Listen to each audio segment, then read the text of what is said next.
Hey everybody, tonight we're debating whether or not Christianity is true, and we are starting right now with Trey's opening statement. Thanks for being with us, Trey. The floor is all yours. All right, thank you very much. I'm very grateful for this opportunity to engage my ideas in the marketplace of free exchange. I'm grateful for the modern day debate and James Coons. He's always very kind and charitable, and I appreciate his willingness to host this exchange. And I'm also grateful to Skylar Fiction. We go back several years. We have been interlocutors, probably as many as 8 years ago, and I haven't seen each other for quite a while. So Skylar's glad to see you. I'm glad we can have this interaction. And as our topic for tonight is on the veracity or the truthfulness of Christianity, I bear the burden, and I'm very happy to do that. And therefore, I need to go first and to give my opening remarks. And when I begin, I'd like to delineate my approach from other approaches that most people use today. Not many people have seem to be familiar with my perspective. I'm a classicist, and most people in these areas, it seems like, are generally evidentialists. And an evidentialist is someone who seeks to gain knowledge through sense perception primarily, and which is a wonderful way. I'll use this some in my argumentation somewhat. But at the foundation, I don't like to use evidentialism because it cannot give certainty, because our senses, trick us, and this is why science is always changing, our empirical science. And so I prefer to have some kind of approach that can give me a greater level of certainty. That's what I'm looking for. I'm not looking to make a case from my perspective to say, well, at base, it's more probable than not that God exists, which is what most evidentialists will do. They'll usually have a cumulative approach where they'll give evidence for maybe the reliability of Scripture's predictive prophecy, and they'll usually, focus on the resurrection and say it's more likely than not that God exists. I'm not going to make that case tonight. I'm going to make a case for the analytical necessity of God. So my case is going to start out as a rational one, and analytical reasoning can get us certainty. I can some examples of analytical truths would be like 2 + 2 is 4, or which I will employ with my perspective, which is argument from contingency. I would employ the causality argumentation, which basically relies upon the principle of causality, which in itself is an analytical statement. It's analytically true. It's not something that's necessarily empirically verified. It must be true by definition. And Skylar and I can probably dig into that more as we engage further in our exchange. But then there's also presuppositionalism, which is another popular approach. And it, like me, is seeking to make a rational argument and employs the transcendental argument for God, and says that you cannot have something instantiate like the laws of logic or moral code without a eternal, personal, and changing being. Which the argument is fine as far as it goes, but the problem is they employ informal fallacy in the formulation of their perspective, and commits the petitio principiis fallacy. In other words, it says you can't get to the God of Scripture unless you begin with the God of Scripture. And what they do is they're confusing the order of being, or the ordo ascendi, with the ordo cognoscendi, or the order of knowing. So epistemology and ontology, they confuse and conflate those categories, and they commit this fallacy, and therefore render the perspective unworkable in my perspective. Although I think I have many friends who hold to this perspective, and I myself, I should say this: I'm a Reformed Baptist in my orientation. And so I very much appreciate a lot of my presuppositional brothers. I just think their apologetic methodology is deeply flawed, and I think that it needs to change. From my perspective, presuppositionalism made its way into the church through the Enlightenment. So from my perspective, presuppositionalism is not faithful Christianity. It's just a Kantian idealism with Christian lipstick on it. Anyway, I don't want to go off too much on that. But and then finally, I've got my perspective, which is called classicism. And what I'm going to do is I'm going to begin with an analytical approach, and similarly to presuppositionalism, but I'm not going to employ an informal fallacy in the way that I argue. And so usually when I make my argument, I do it in three parts. I will first demonstrate the necessary existence of basically necessary being or a self-existent being in order for there to be contingent being. And then I will move on to a little more clarity with the existence of God, and I'm going to argue for moral law or teleological or purpose within the universe, basically saying that purpose cannot instantiate unintentionally in the universe, and so we're purposing to have this conversation. Therefore, there must be something eternally purposeful.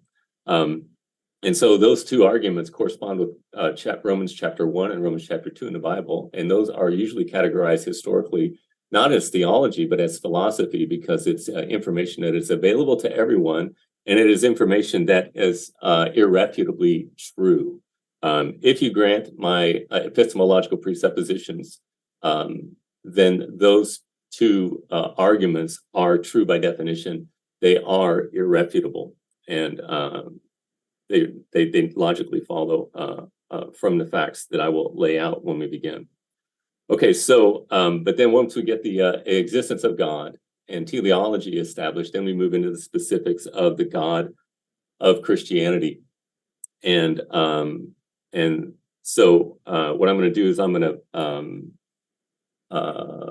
move into a realm not of analytical certainty when I go into the evidence for Christianity, but it will be an evidential argument there with not the same level of certainty, but it will give reasonable definition to this God that has been demonstrated, who is moral in nature and to whom we are accountable. I'm hoping we can actually get through the argumentation. I think Skylar this debate was categorized as atheist versus Christian, but I believe Skylar is a deist or a theist of some sort. So if that's the case, we will probably zip right through the first approach and then move on to the other two. I'm hopeful that we can do better than we did with Matt Dillahunty and him whinging and crying and calling names and acting like a child. And we can have a...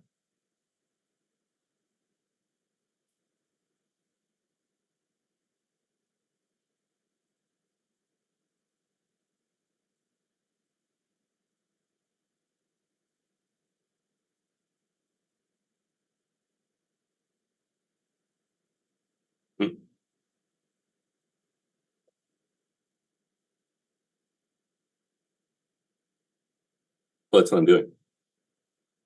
Okay, so what I'm going to do is my first portion of my argumentation is going to say that if something exists, there are only four possibilities. Okay, if something exists, either it's an illusion, it is self-created, it is self-existent, or it is created by something that is self-existent. By the way, I apologize.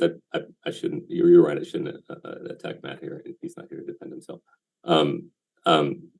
But anyway, so those are the only four possibilities, and maybe Skylar can come up with another one. I've not heard one in over a decade, but maybe he can add something to that, and we can discuss it. And so with that is my opening argument. And again, it's a contingency argument. And once we begin, after Skylar gives his opening remarks, I will ask for a few epistemological tools if he will grant them. And we've done this before. I don't know if Skylar remembers, and I know that he will grant them. And we can move into the distinctions of that argument and engage them further.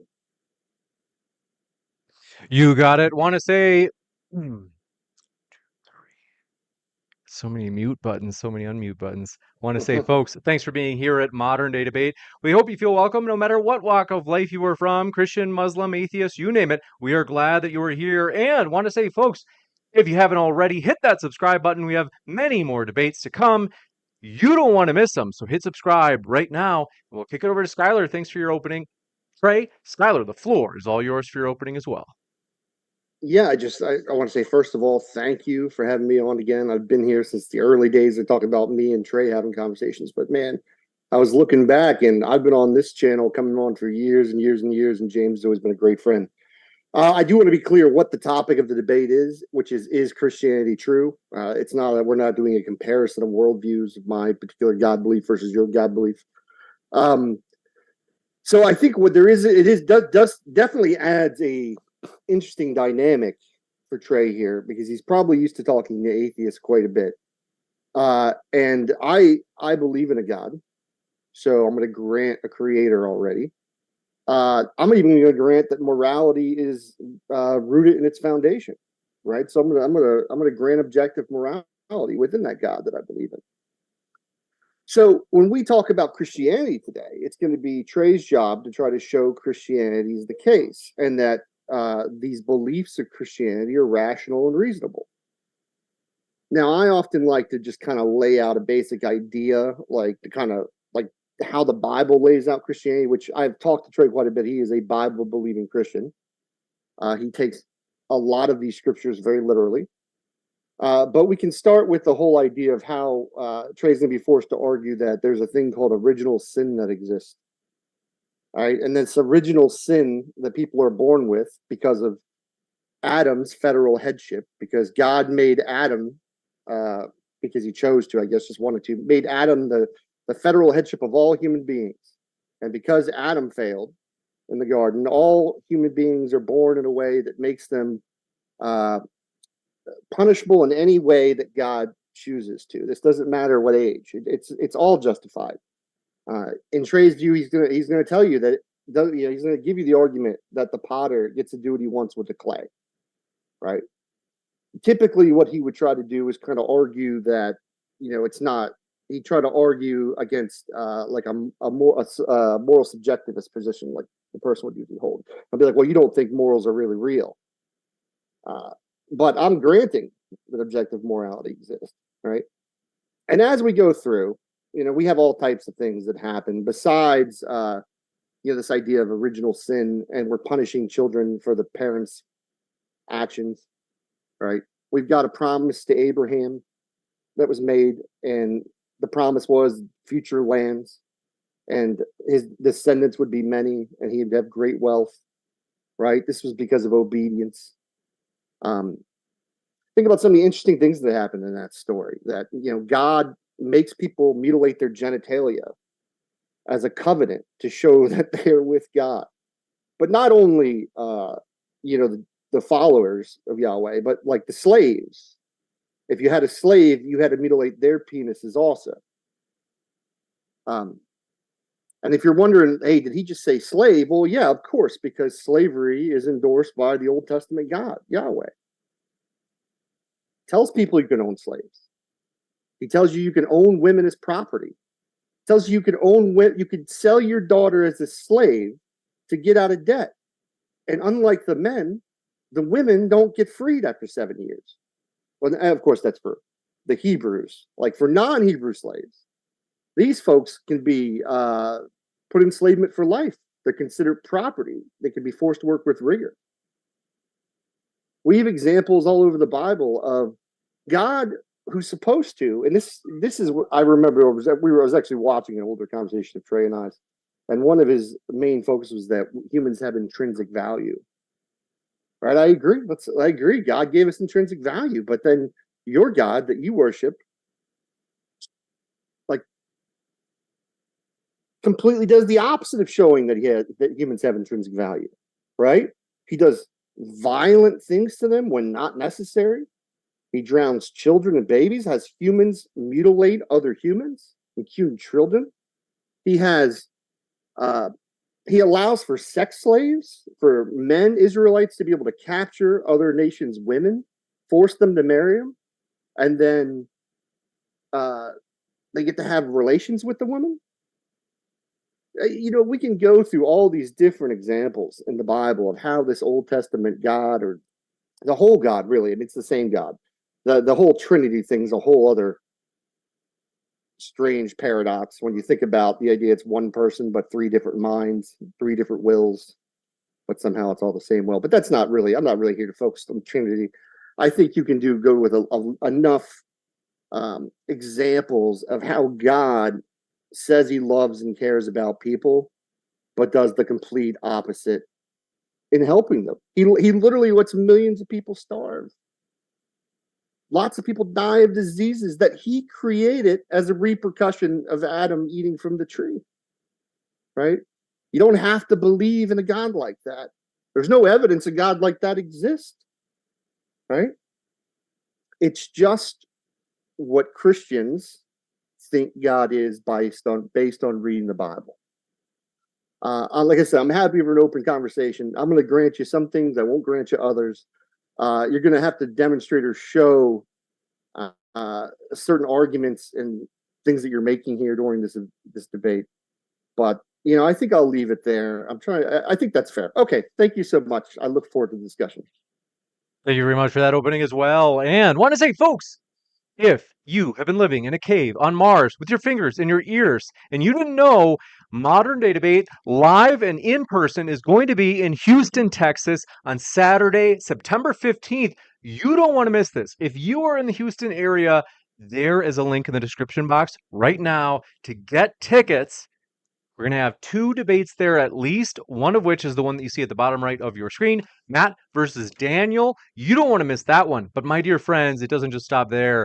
We have another one in particular, also on the bottom of your screen now, Aaron versus Jake, Muslim metaphysician, on whether or not God exists. You don't want to miss this. It's going to be huge. So check out that link in the description box for tickets so you can watch it live and in person in Houston, Texas on Saturday, September 15th. With that, we're going to jump into the open dialogue. Thanks for your questions, folks. We'll have a Q&A, like always, toward the end, where we will read questions. You can tag me with @ModernDayDebate in the live chat, or you can use a super chat. We read those first, and then we read through the standard questions, if time permitting. With that, we're going to jump into the open dialogue. Thanks very much, gentlemen. The floor is all yours. Trey, do you want to start somewhere?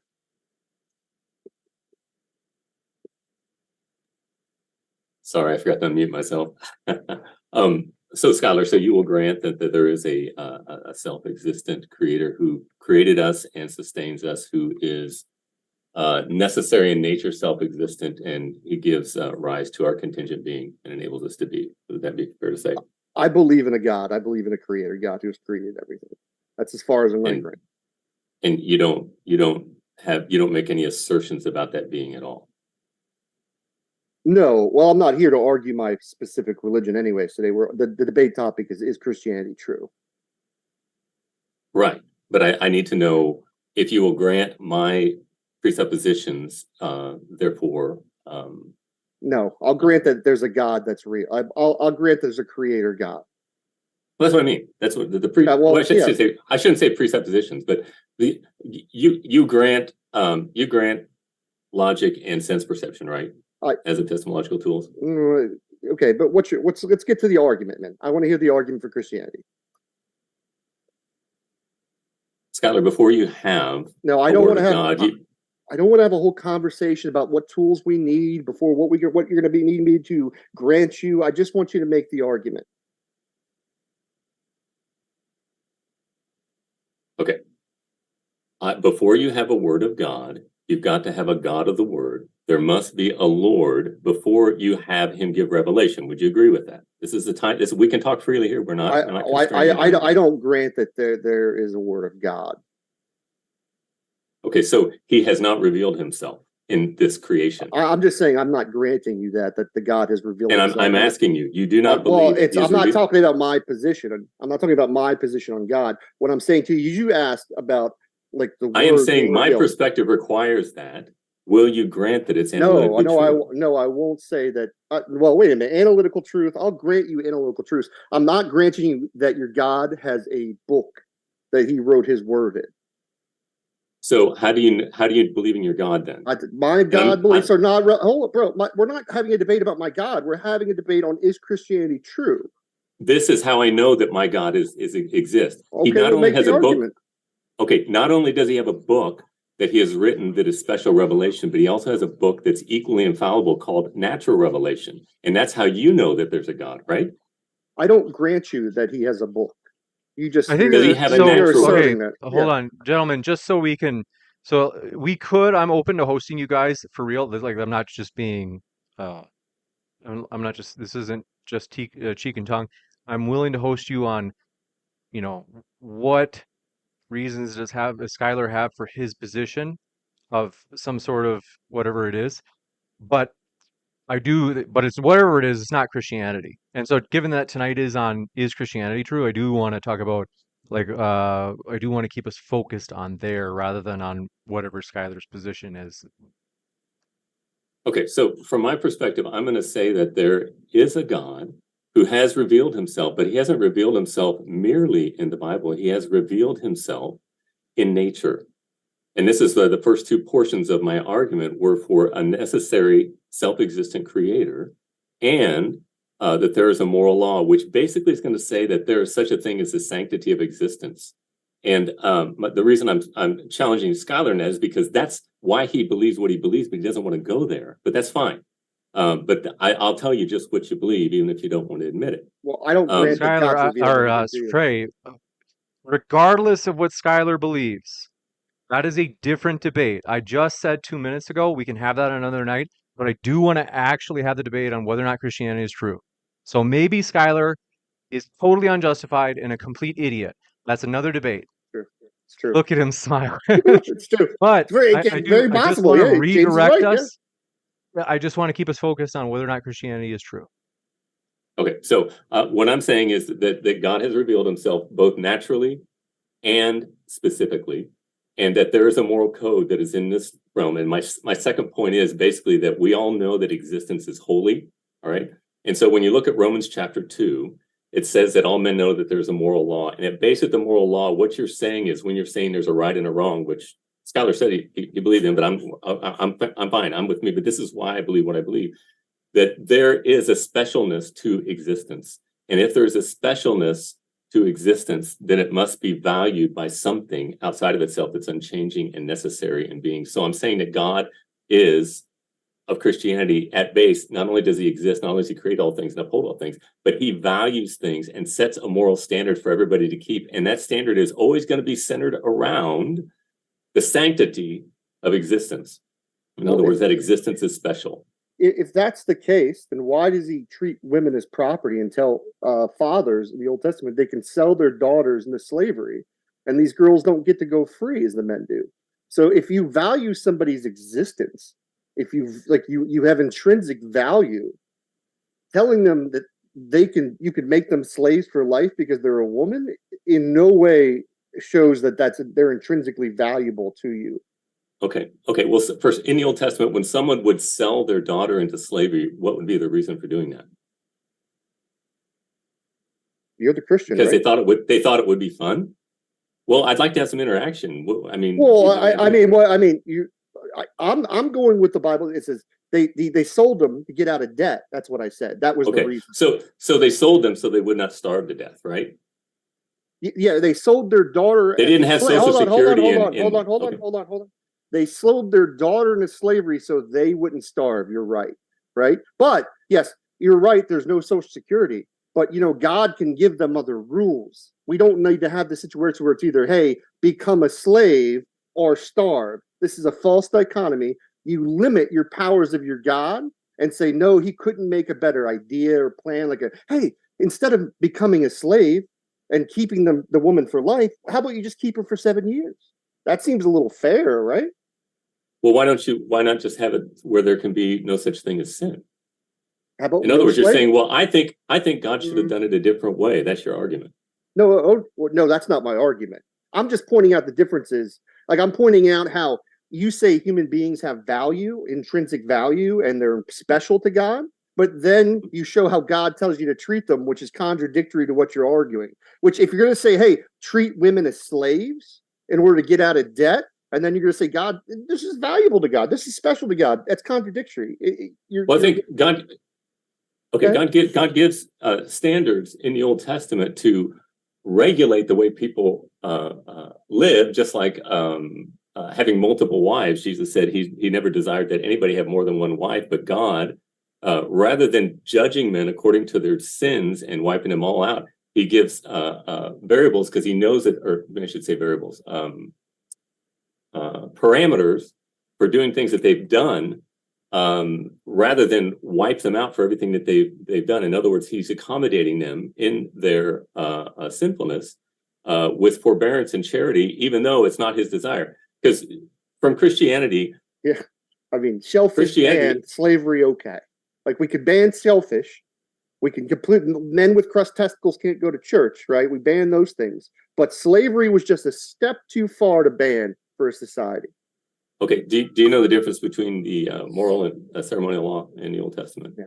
There's three types of law: civil, ceremonial, and moral. Hold on one second. So you say, is it moral for people to own women as property and keep them for life? Is that a moral action? No, it was at that time. It was. Is it immoral? Is it immoral in your worldview to own a human being as property? No, I don't. No, not necessarily. It depends on what you mean by owning a person. Well, owning a person is slavery. Like they don't get freedom like the woman in the story where she was sold. Hold on, she was sold not by her own free will, by her father. She doesn't get to go free. So in that scenario, explain how that's moral, or how it's not immoral. From my perspective, I don't understand on what basis you can complain against it unless you agree that the sanctity of existence. Hold on, questions aren't complaining about it. I asked you a question. Let's get that straight. I asked you a question. I'm not complaining about it. So can you answer the question? Okay. What do you mean you're not complaining about it? You're saying it's hypocritical. Questions aren't complaints. No, that's a fact. It's not It's not. I didn't say it was.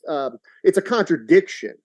It's not. I didn't mention you being hypocritical. It's a contradiction. A contradiction to say that God values people, they're special and kind, and then how he treats women in the Old Testament. Hey, you can be bought as slaves, kept permanently for life, and never released.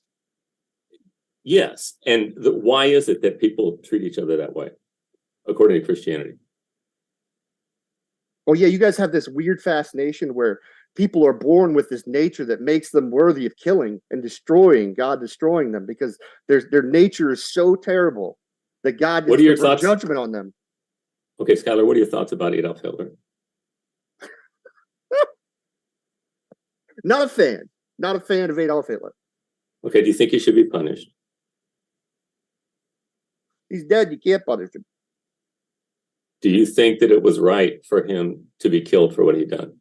He killed himself. Or at least just punished. Well, hold on. He killed himself. He wasn't killed for what he did. I'm saying, do you believe that people like Hitler should be punished? Do I believe in a death penalty for people like Hitler? Yes. Or even to put them in jail so much? I mean, do you think that someone should be punished for actions that they do? How does this get you to Christianity is true? Well, because I'm appealing to a moral law, there must be a moral law giver. I could say there's a moral law. I could say that morals are rooted in God's nature. What is? Yeah, but you can't tell me what that moral law is. Sure, I can give you examples, right? It's immoral to drown babies. Why? Why? Because it goes against God's nature. How do you know? Whoa, wait a minute. It's not about you don't want to argue epistemology with me. You don't want to argue epistemology with me because then I could just throw how do you know? Right? And then you're going to be like, well, the Bible, special revelation, and you're going to say Bible, special. I'm sorry. I hate to interrupt you guys, but just to be sure we don't do some sort of examination of Skylar's view per se, just so we focus on the case for Christianity. Because let's say theoretically, for the sake of argument, that Skylar had like the worst position ever. I mean, it's awful. It's terrible. But it's not real. But I do just want to. So in that case, it wouldn't mean that Christianity or Islam or atheism is true. So I do want to focus us on the question for tonight. Yeah. Okay, but James, what I'm saying is for him to complain against mine, he must assume my position. That's the problem. I'm not complaining. See, that's a straw man. I'm not complaining against your position. I'm showing you how it's contradictory. You're saying it's contradictory. Hold on, by doing an internal critique, right? You agree you agree that contradictions can make something invalid.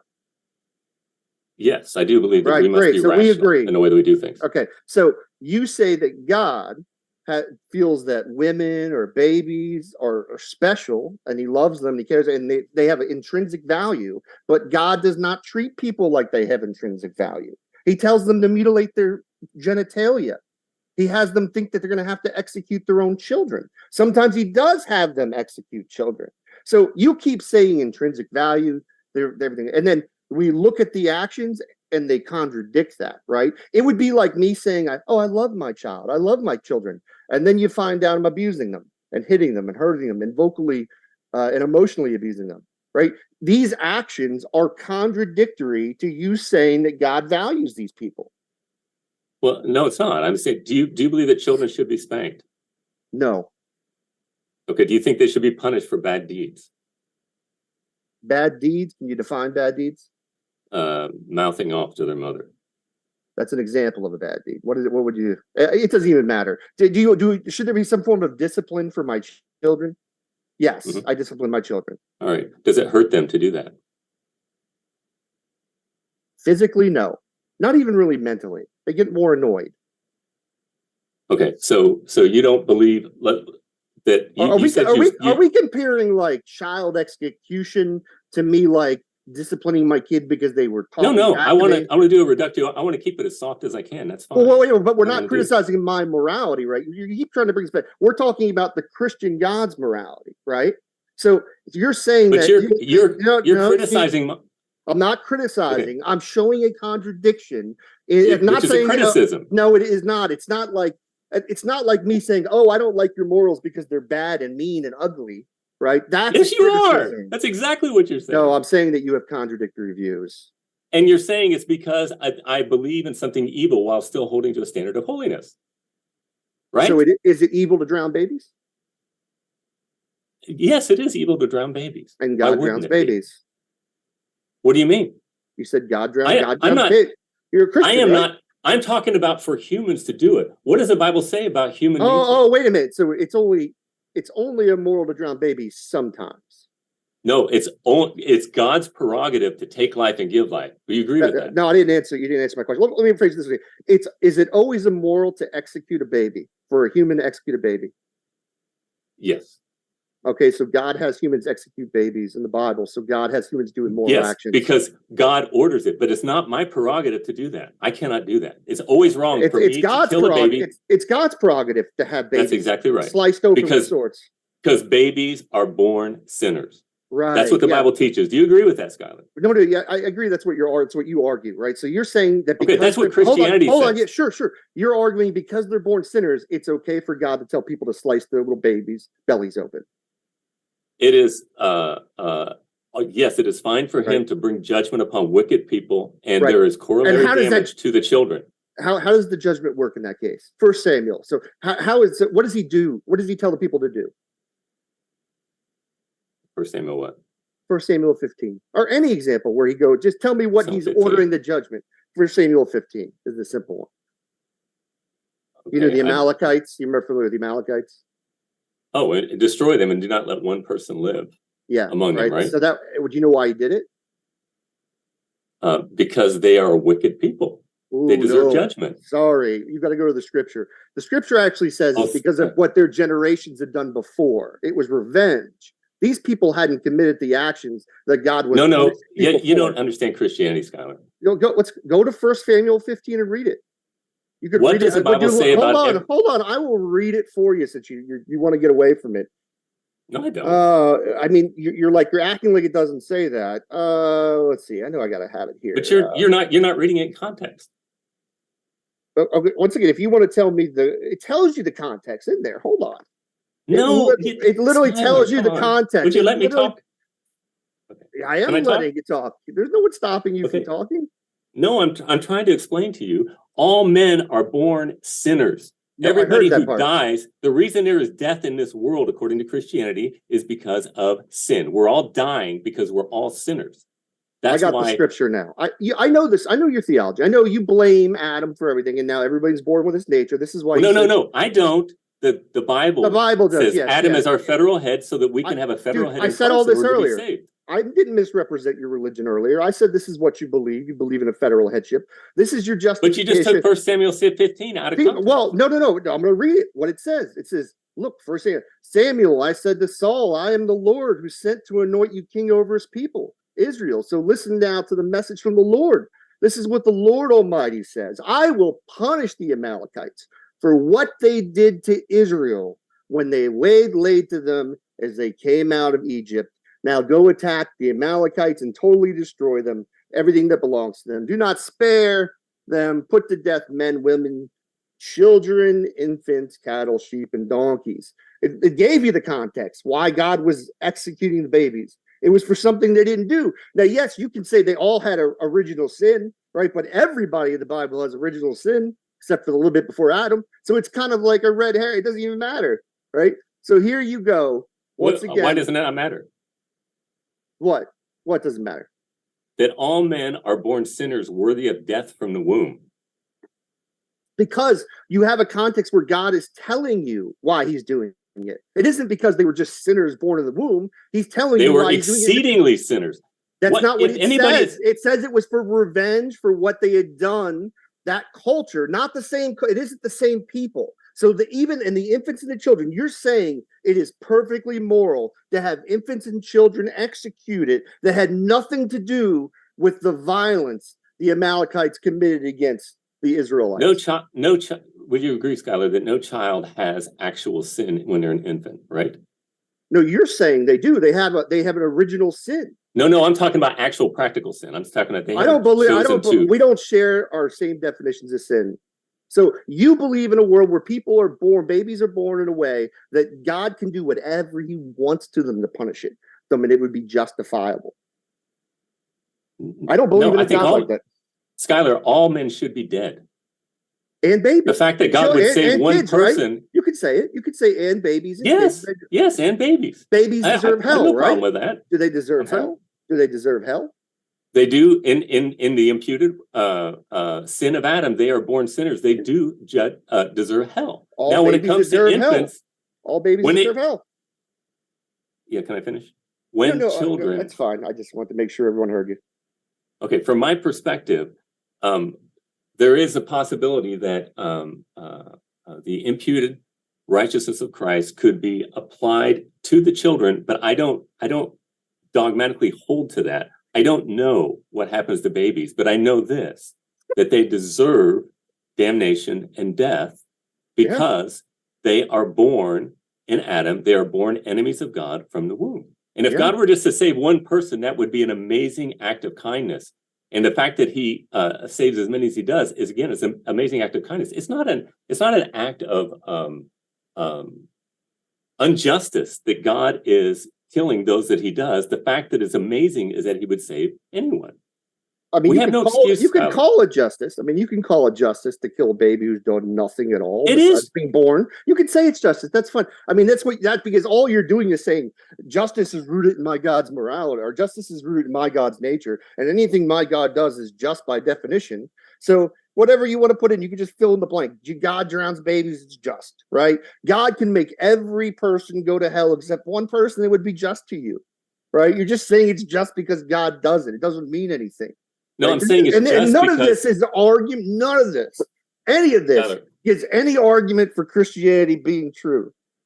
All right, Skylar, is it true that you are a sinner? No. Do you have a moral standard for yourself? It's not. No, I don't have one for myself. No, God has a moral standard. Okay. How do you know that standard? Once again, if you want to have Christianity, this is what's ridiculous about this. Okay. No, because what's ridiculous is all I'm doing is preaching, and you can. I'm just trying to get you to make an argument that shows Christianity true. I knew this would be awkward for you to have another God believer and another God believer who could root morality in their God. Yeah, but you're not a God believer. I am a God believer. Regardless of Skylar's, before we talk about Skylar's beliefs, I do want to redirect us to whether or not Christianity is true. Folks, also, if you want to hit the like button, we do appreciate that support. It means more than you know. We're at 459 watching and 85 likes. So we do appreciate your support. Thank you guys for your likes. Go ahead, gentlemen. All right. So the fact here's what I'm trying to do, Skylar. I'm trying to make a point to say that you want to say it's unjust or hypocritical or whatever for God to bring judgment upon men, even babies in and of themselves. But we all know practically contradictory that we sin. You say that you don't sin, but you know that you do. And you know that you don't keep the standard that you want to keep. Nobody does. Empty claim. Neither do I. Empty claim. Empty assertion. What do you mean? This is just an empty assertion on your part. You're the one that's asserting moral law. You're saying that I know that I sin. And I don't even equate sin in the way I don't even use the word sin, first of all. Less than perfection. But everybody has that. Yeah. No, that's not everybody's definition of what a sin is. Or You're just playing games, Skylar. Come on. Yeah. Argument for Christianity. Okay, well, I'm making an argument. Everybody knows that what would there's be a moral premise law. one? Is that premise one? Everybody knows there's a moral law. Premise one. Yes, moral laws exist. Okay, perfect. I'm going to grant you both of those. Let me do premise 3 for you. Premise 3, one of those moral law, it is objectively immoral to drown babies, is number 3. How do you know? Well, it's not about what I know. I want to see if you agree. You made the assertion. You did it. Now premise 3, right? You said 1, objective moral values exist, or a creator exists. And then you said objective moral values, and premise 2 came from that creator, right? And then for premise 3, I'm saying the objective moral value of not hurting children, not drowning babies, is part of its nature for premise 3. Do you agree or disagree? How do you know? I'm asking, do you agree? You made the assertion. You don't have to agree with the premise. It's okay. Yeah, you can't do it. I'm you not made trying the to push assertion. Now the burden is yours. I'm trying to get you to see if you agree to a premise. That's all I'm doing. And you can't. You want to play games, Skylar? Oh, right. Name calling's always easy, but argument. He who asserts must prove. You said it's morally immoral to drown babies. Did you not say that? Yeah, I'm granting that it's objectively immoral to drown babies. And I'm asking you, how do you know? Because it's part of God's nature. He communicates that through my mind. He's able to communicate with me.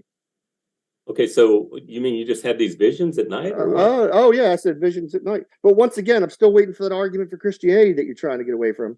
Where's the argument? I am not trying to get. I'm trying to defend it, Skylar, and you're running away. You don't need to yell. You don't need to yell, man. What's premise 1? Let's work with premise 1. Premise 1, bro. Premise 1 is that moral law exists. Okay. Premise 2?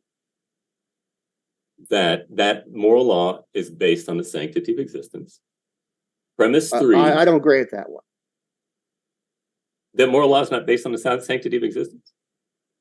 No, how would you make that argument? It's not my job to give you how else to define it. Let me ask you that. All right, Skylar, every moral code you can think of, this is the thing, people just don't really think about this, but I've not seen a defeater to it. Every moral law that we have is based upon the idea that existence is special, whether it be like speeding tickets or speed limits, lights, or crosswalks, or rape, or medical procedures. Everything says that existence is special. Every moral law that we make in society is based on the sanctity of existence. Now, sometimes people, okay, but why? Right? I think that's just your opinion. I don't think there's any fact to it. There's no argument you make for that. Demonstrate what's wrong with my argument. No, it's an opinion. It's not even an argument. You're making an assertion. Okay, but do you have a reason for your opinion, Scott? Because you haven't made an argument to support your premise. Gosh. Your answer to me was, how could it be this other way? You basically made an argument from ignorance. You're like, tell me a way, Skylar, that could be defined some other way. You're the one that made an assertion for moral law, Skylar. Premise 2. What's your premise 2 again? You want to... That all moral laws are based on the sanctity of existence. I don't grant you that. You're going to have to make. Tell me why. You have to tell me why. You can't just say I don't like it. That's not because it's not an argument. That's a premise. You haven't argued the merit of the premise. It's not an argument. But we have to, Skylar, listen. We have to agree on the premises of the argument. Do you agree with that? I can't make a premise that you don't agree with and then somehow get a conclusion that we're going to agree on, right? Exactly. So it looks like your argument's not going very far. All right. So tell me what's wrong with saying that all moral law is based on the sanctity of existence? Because that's your burden. Because it's just a claim. You haven't demonstrated that claim to be the truth or the case. I said that I gave you several examples, and you said, "Well, is it my intonations you don't like, or my hair? What is it?" So giving a couple examples does not mean you've demonstrated all cases. Right, because you were trying to give me an example that is a defeater. That's an argument from ignorance. Now you're asking me to give you the argument. Well, you tell me. No. I don't know what it is. Skylar, listen, my friend. I gave you an argument. I said that every single moral. Give me one example of a moral law in our society or society ever that was not based on the sanctity of existence. Moral law or legal law? Moral law. I don't know what you're. I don't know who based upon moral. Whose moral laws are you referring to? The one that you say does not set. Well, you're talking about all though. Why would you just be referring to mine? Skylar, you made an objection to my claim. You now bear the burden to show me what's wrong with my claim. No, that's not how arguments work. When you have premises, yes, it is how it works. When you have premises in a syllogism, you have to rebut it. If you say, "Well, I don't know," there must be some answer that You say there must be some rebuttal, but I don't know what Watch is. this. That's a Raptor concession. Jesus. Hey, Trey, Raptor Jesus created everything. Oh, wonderful. Debunk it. Well done. Debunk Well it. done. Well done. Debunk it. Okay, Raptor Jesus. Is Raptor Jesus historical? Yes. Give me the history. You're not aware of this? The Raptor Jesus history? How are you going to debunk something you're not aware of? Right. Did he freeze? Oh, I thought he froze. Fill me in. No, I can't. No, you need to do your own research on Raptor Jesus. Oh, you make the assumptions, and I need to do the research to debunk it. Well, yeah, I mean, you're saying like you could just debunk You're a child, assertions. Skylar. You could just see name calling. I'm sorry. There's the Christ. I don't mean to be rude. Well, no, it's the Christ loving you. You can see the frustration. This is what happens yeah. when you people like. I'm really frustrated. I can assure you. Yeah. No, I mean, when you say you aren't, it really shows that you are, though, right? And then calling me names. Okay. Yeah, and calling me names, like it should be better. You should be better than this, man. Okay, but it's okay. But anyways, tell me about. I don't grant your premise Jesus. too. Tell me about. It's Raptor not really Jesus. relative to the debate. Okay, you're going to. I want to go back. I want to go done. back to Christianity. I made my point. Yeah, you sure did. Oh my. Do you think buying children is immoral? Yeah, you want to go back to that? You know, I want to ask you. Okay. Do you think buying children is objectively immoral? Buying children as property. I think that it is a time that is a time that I have no desire to return to. Are you a moral relativist? Talking about the time period and what's moral here? Yes, I do believe. I believe the time and the covenants have an impact on the way that we are to live. Oh, so is God's morals based on relativism or his nature here? It's based on his nature, and he deals with man in different. No, what you no. You can't. It's like what you're trying to do is try to like. When you make the claim like God is the moral foundation, like it's like you're saying he's the truth teller, but then you're trying to say, but he can lie in certain situations, right? That's what you're doing, right? So, for instance, like you want to say it's objectively immoral to rape, right? And I could list every scenario, and you're going to be like, it's objectively immoral to rape, right? But then I find one scripture where God tells people they can rape, and you're going to be like, well, in certain cases, it's okay to rape, right? And I can do this with all these violent things: genocide, rape, slavery, right? And then you want to say God's the moral foundation, right? But if I ask you, can God lie, Trey? Can God lie? I would hope you say no, right? Why? Because that would go against his nature, because he's a truth teller, right? So if I say, hey... Well, no, he's not frustrated by anything. A lie is something, a lie is an imperfection. And God, if he's imperfect, it's also not telling the truth. It's also do you know what an imperfection represents? It's also not telling the truth, which is my point, right? God cannot not tell the truth because he's a truth teller. Whatever, right? That's not the kind of you want to say that God can do immoral actions. He could tell people they could rape women. He could tell people they could own slaves. I didn't say that. I didn't say it was immoral for God to give actions. I know. People to kill them or to take wives for themselves from women who deserve to die. But everybody deserves to die. That's exactly right. And I'm not saying I have that prerogative. So I mean, by that logic, why can't he just kidnap these children and force the women to marry her at some point? Like you can kidnap a little 13-year-old girl in another year, you can marry her, I would imagine, right? I didn't understand that point. In the Bible, you realize that God tells you can capture women and keep them as your wife after you've executed their whole families. Of the enemies of Israel if they're a virgin. Yeah, this God sounds really reasonable. Well, he's certainly not something to be trifled with. Well, no, I just this is you want to talk about here. I'll give you a moment. I talk about my God for a minute and compare it. Right. These actions you're talking about are monstrous. Right. The idea of a God telling a human being to go execute a child. Let's think about the other perspective. You're the Israelite, right? You're some poor fucking sap who now has to go in and slice open little children with swords, right? Because God couldn't just go and make their souls come out. Make the babies drop dead, right? He couldn't do that. He wanted to make soldiers go through and slice them open, cause them PTSD, all kinds of suffering, right? Yeah. That's just cruelty. And a God of love, a God of kindness, a God of generosity would not put such cruelty on its creation. Those are not things of love. What you have is a Mesopotamian religion that is exactly like the culture was, and you guys still worship it. Go ahead. The Mesopotamian culture was not monotheistic, Skylar. I think you missed the bigger picture, but go ahead. Well, I think that's a fundamental part. It's not like all the religions that were around it. It's quite different, actually. The violent stuff that was going on actually is very the same in Israel as it was in the nations around. That's my point, right? Israel sacrificed their babies to Yahweh, so do the other nations around them, right? The same level of violence. No.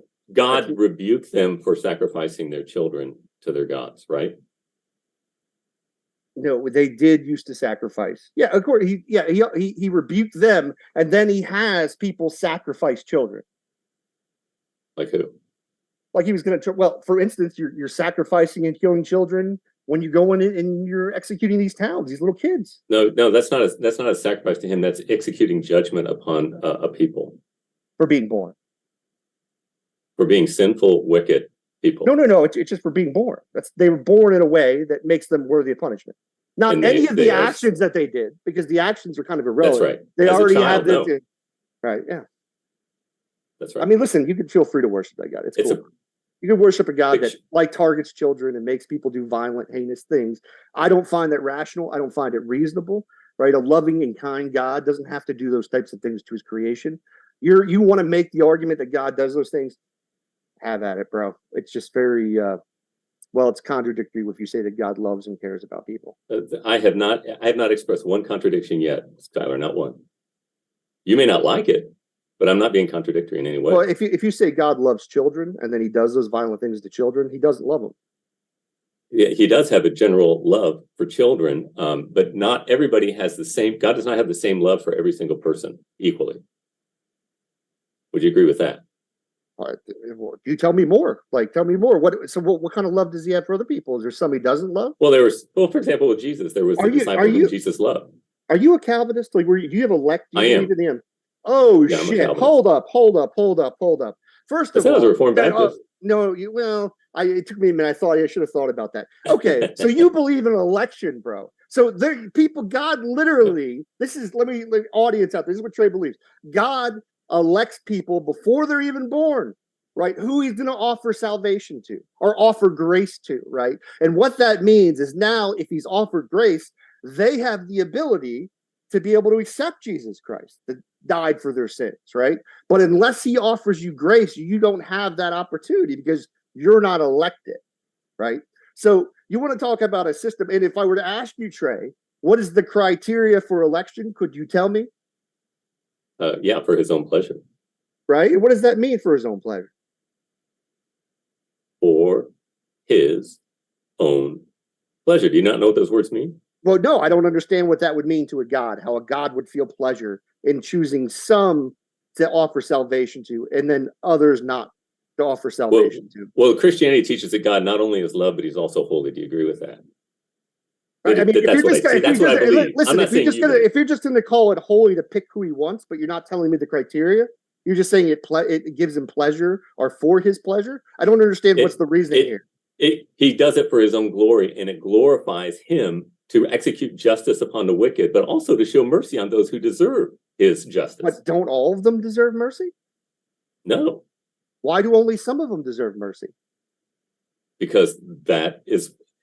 If everybody deserved mercy and everything were, in other words, if there were no such thing as evil in the universe. No. Why doesn't everybody deserve mercy?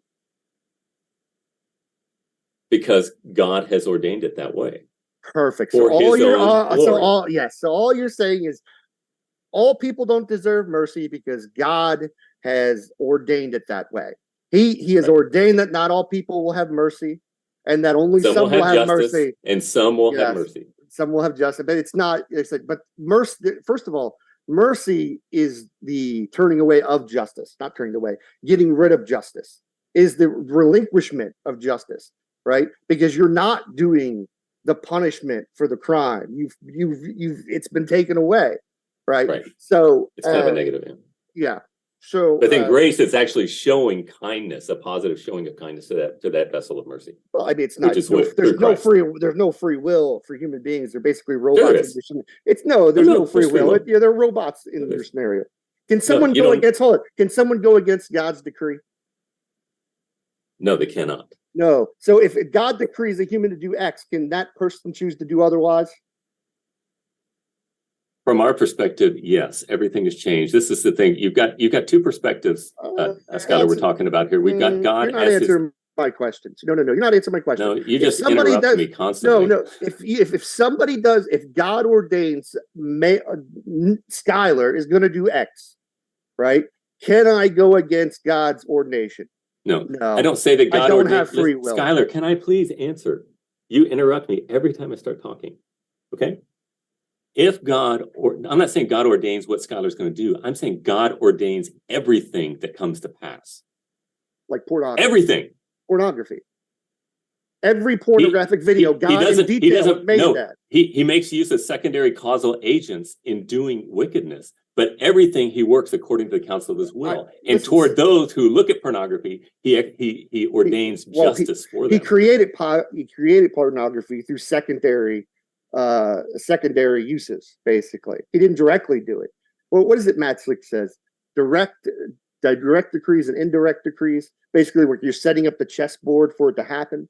Like, he didn't make people make porn, but he set up the environment where they would make all these interesting adult videos, all from what he wanted for his good pleasure. He ordained the reeling. I mean, St. Augustine said, "O felix culpa, oh happy sin." It is through, if there were, let me ask you this, Skylar, when you go to a movie, what do you go to see? Depending on the kind of movie. Just to be entertained. Really, any movie. To be entertained, just to be entertained. Right. And so you got the protagonist, you got the antagonist, right? And then you have some kind of conflict, all right? And then you have a climax, and then you have a resolution, all right? When you go to a movie, you are going to see, in some sense, and be entertained by evil. Not the triumph of evil, but the destruction of evil. If there were no such thing as evil, can you tell me what the idea of valor or courage would mean? I don't use your terms when it comes to evil. I don't even know how you define evil. No, do you know what? It's the lack of the good. You define evil as the lack of the good. And what is good? Right. It's a privation of the good. Good is the sanctity of existence. What is the sanctity of existence? Existence is special. Anything that promotes existence is the sanctity of existence. Good is that the existence is special. I don't understand how something would be good or bad by that definition. Helping an old lady across the street would be sanctifying her existence. Would you agree with that? I don't know what you mean by like you just said sanctify. Do you know what it means to sanctify? No, to set it apart. Why are you loud with me? I'm just trying to understand what you're saying here. Am I raising my voice? Yes, you keep raising your voice towards me. So here's the thing, right? I was asking you about. No, it's not the volume. So here's the thing. I asked you to define what that meant, and you said specialness of the universe, right? And then I was like, well, how does that make something good, something specialness of the word? Then you gave me an example of like a granny and helping like a woman across the street, but I don't understand how that's the specialness of the universe there. No, the specialness is the granny a part of the universe? Is that, of course she's part of the universe. Okay, exists, so right? I am sanctifying it's a existence. Hypothetical we're doing.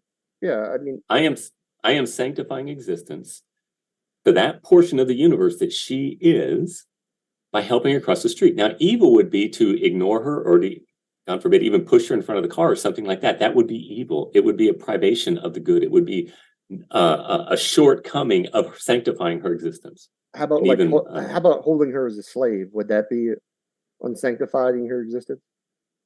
I think that it is possible, theoretically possible, to have a slave and sanctify existence. In other words, you can hold somebody against their will. Can I? No, because I want to be clear. I'm not talking about that. That's how I'm going to defer to Trey on this one. Let's hear the rest from Trey. We'll give him another 30 seconds, and then we'll kick over to you, Skylar. Okay, so today indentured servitude is what we do when we go to work for somebody else. We'll say, I am going to come and work for you. I'm going to do what you tell me to do in exchange for you giving me money. And of course, it's a very, very limited authority they have over us, but we are subjecting ourselves to that person in servitude for them in exchange for money.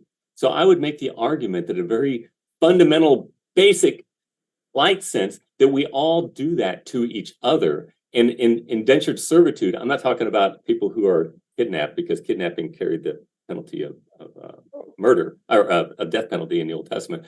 But I'm saying that people like taking people as a slave in order for them to live and not starve to death, they could indenture themselves, as you well know, in the Old Testament. Now, there's a difference also in that with the people who are the enemies of Israel.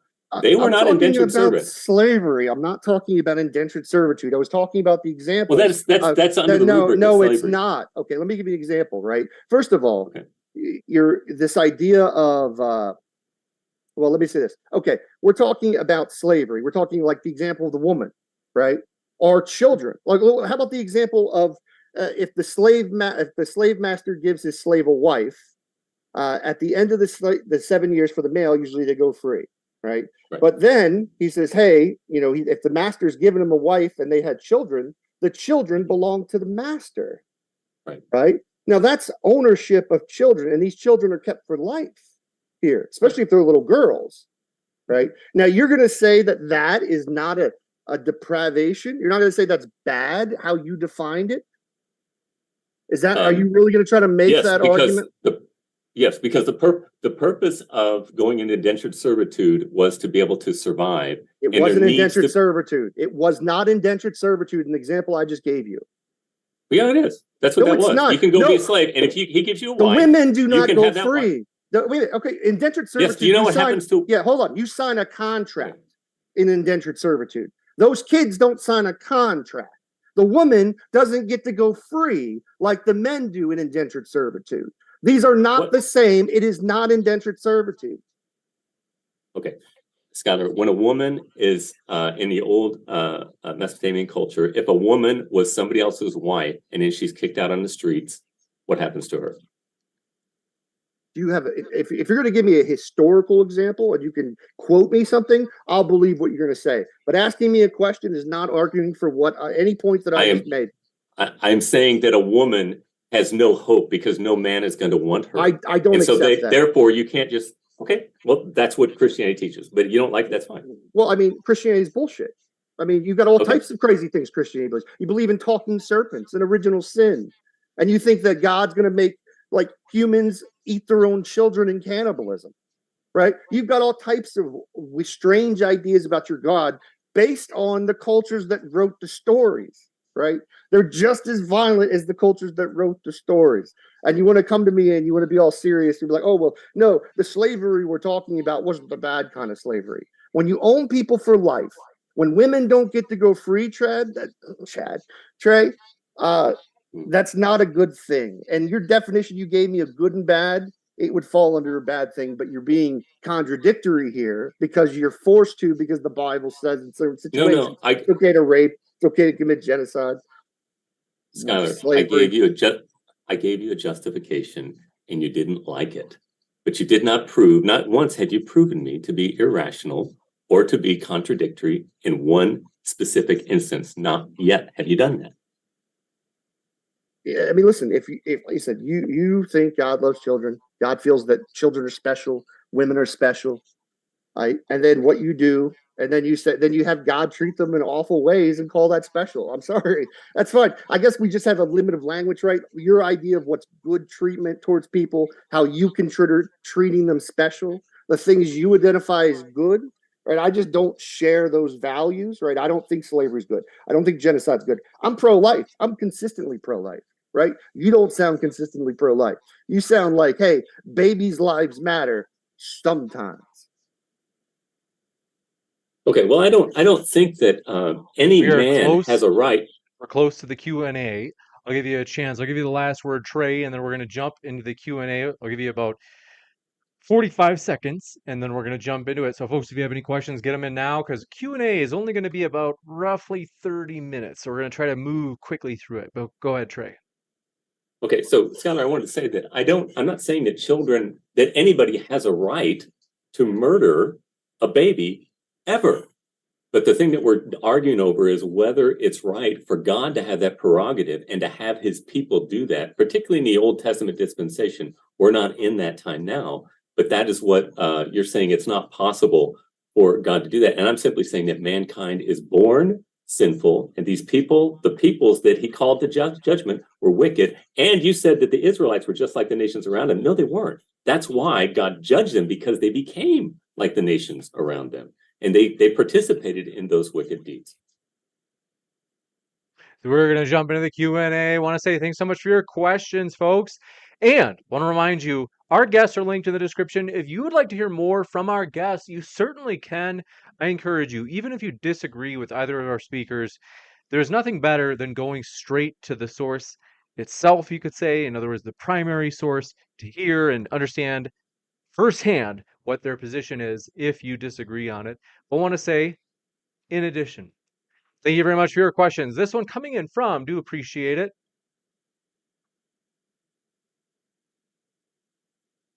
Manga Fan Dan says, because Hinduism has similar accounts of the creator God coming down in human form, wouldn't Hinduism be considered just as true as Christianity? Is that a question for me? Yes. Okay. Hinduism is a polytheistic religion, or you might say all the gods are the one of the Brahma or whatever. But Hinduism, polytheism doesn't work, because all of these gods that they have and these differences that they have within them all have these accidental properties, these distinctions that are different from each other. And therefore, they cannot be the ultimate reality. If you're going to talk about a rational, coherent view of God, it must be a singular one God who is the perfection of all that he is, who does not have what Aristotle would call accidental properties. These are properties that we participate in, but they're not defined by us. For example, my hair is an accidental property. I'm still Trey, whether I have my hair or not. And anything that participates in accidental properties cannot be the ultimate reality, because it is affected by something else to bring it to, in other words, it's changing. So these gods in Hinduism, it's irrational, doesn't make sense. That's why Plato and Aristotle, and actually the Socratics and the Greek thought, is classical theism. That's why it's very similar to Christianity in their view of God, in that they got many things right just by thinking about what the necessary corollaries are for an ultimate reality or an apeiron. And Hinduism does not meet that standard.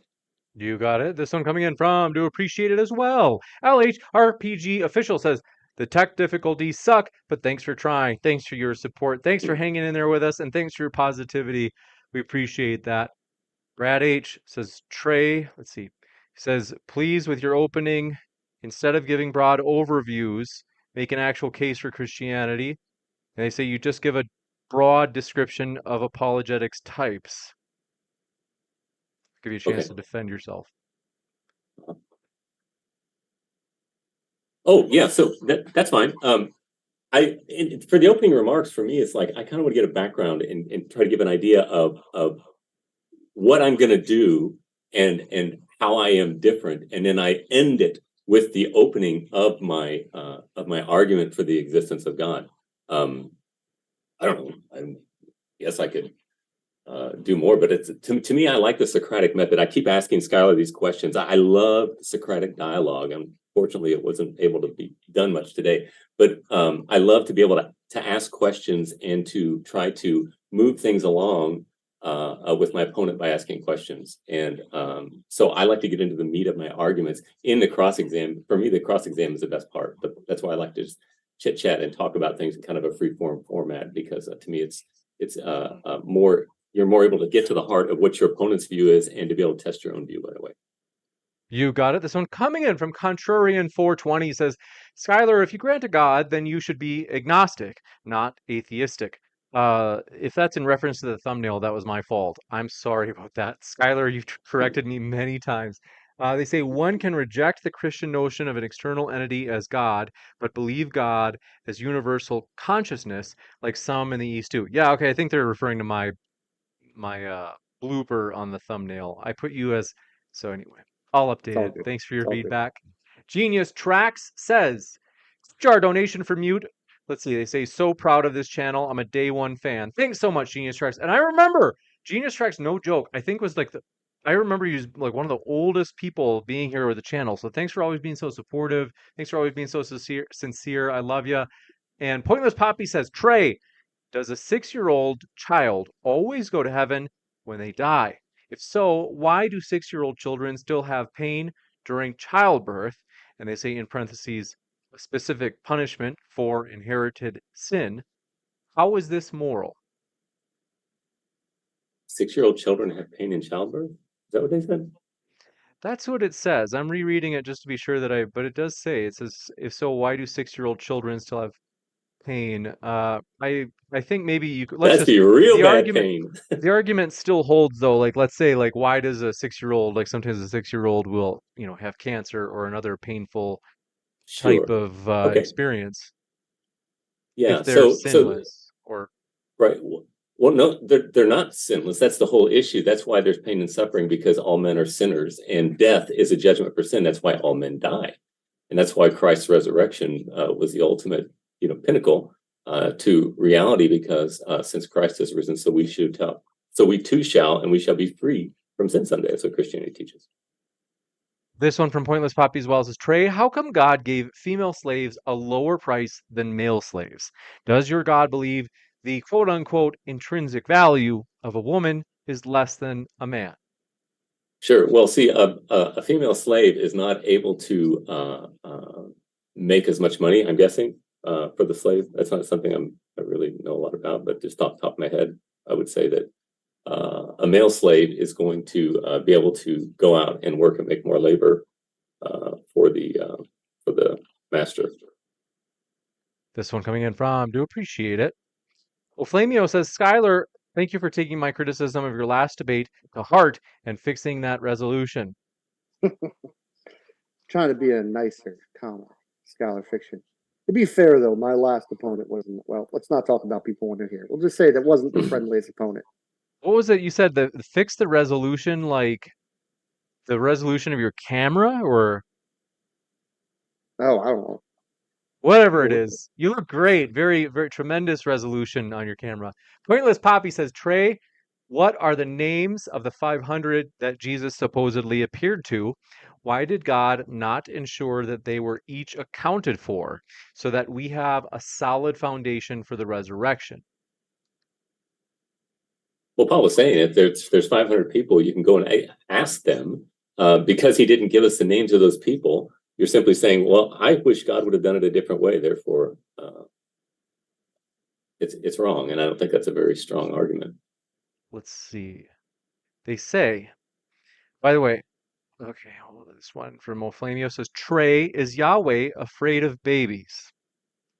I don't know if they mean like, was God punishing them because he felt like threatened by them? I don't know if they're trying to get at that in terms of the flood came up. Tyler said like, I guess I could what is just simply yours? say no. No. Okay. This one coming Not in afraid from, of them. Not really much to be afraid of with a baby. Yeah. I mean, but especially if you're God. Well, I mean, you don't even have to be God. A human being could kill an infant pretty easy, right? But like your God does it for sport. Does it because it pleases for his own good pleasure. So it is what it is, man. No, he punishes sin for his own good pleasure. Yes. Yeah, the sin that he created them with. Yes, the sinful nature, the repercussions. You're a Calvinist. You believe you God ordained sin. Yes, God is punishing people for the sin that He ordained in the world. Yes, but He did not. Yeah. He didn't create it though, as if He's trying to cause destruction to people directly. Sin is destruction. He gives man. Right? Sin is destruction. He gives man. I'm sorry. Sin is destruction. Yes, but it's so He ordained this structure. Thank you. It's okay. He did ordain, yes. He ordained sin and destruction. He did not cause, but He did ordain. Yes, I will grant. To ordain is to cause it. No. To bring into existence. Ordain. No, there is no. You're talking about secondary causes. There's right? second. Yeah, that's right. Secondary causality. Yeah. Hey, so it'd be the same thing as it's like me setting up a trap for a robber. Okay, I didn't make the robber fall in the trap. I just set up the trap so the robber would fall in. No, it's like setting up a chess game. It is. Have you ever heard my quote for Jonathan Edwards that says, "How can God be happy and decree calamity?" Well, consider that he has the capacity to view the world through two lenses. Through the narrow one, he's both grieved and angered at sin and suffering. But through the wide one, he sees evil in relation to its eternal purposes. Well, he's grieved and angry about what he ordained. I don't know what he'd be grieved and angry about. He ordained this. Like a mosaic, the individual is ugly, but the whole is beautiful. Have you ever had something bad happen in your life, Skylar, that made you a better person? He literally is grieving and mad about what he ordained to happen. Can you answer the question? Have I ever had something good come out of something bad? Was that your question? Yeah. Have you ever had a hardship in your life that made you a better person? Yes. I've never had anybody tell me no, not once. I said yes. Okay. But once again, I think like at the start you're like, never mind. Go ahead. No, this one coming in from, do appreciate it. Maynard Saves says the federal headship of Trump just busted. I don't know what that means. I'm behind on the news. Maynard Saves, he just got arrested. Gotcha. Maynard Saves says the hilarious subscribers only chat, but they'll take money from anyone. It is true that super chats anybody can send it, even if they're not a subscriber, because YouTube doesn't even give me the option to make super chats subscribers only. Otherwise, frankly, I would. I don't know why some people just want to have some, reason to, I'm just baffled by this. They don't even know what they're talking about, and they want to act as if they're resentful.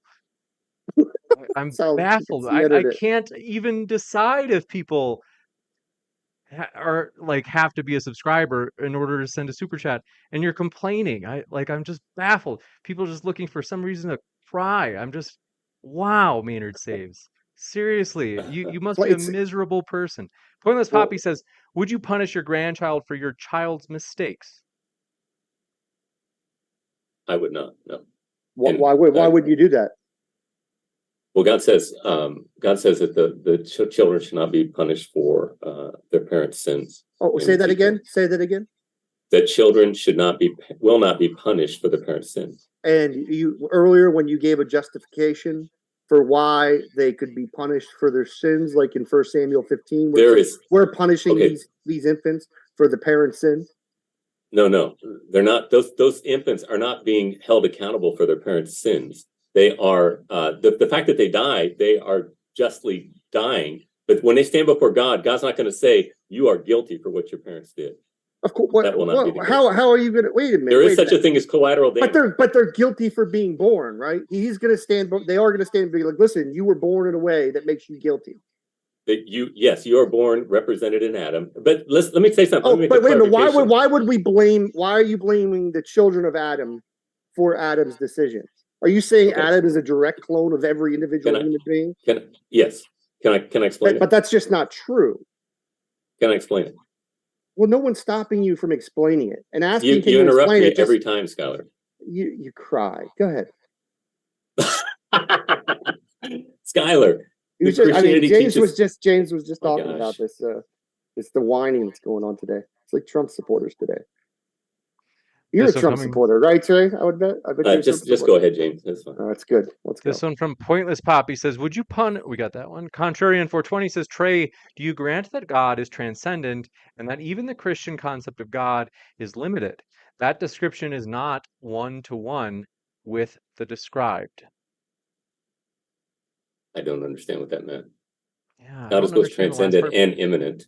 He's immanent through Christ, and he's transcendent in that he is distinct from humanity. He's not like a perfect man grown up. He is a distinction in his perfections, but he's not like a grown-up man. But at the same time, there is a correlation between us and him. For example, like justice gets its meaning. Everything in this universe gets its meaning from the nature of God. The color red gets its meaning. I'm a Christian Platonist or Christian realist. You got it. This one coming in from.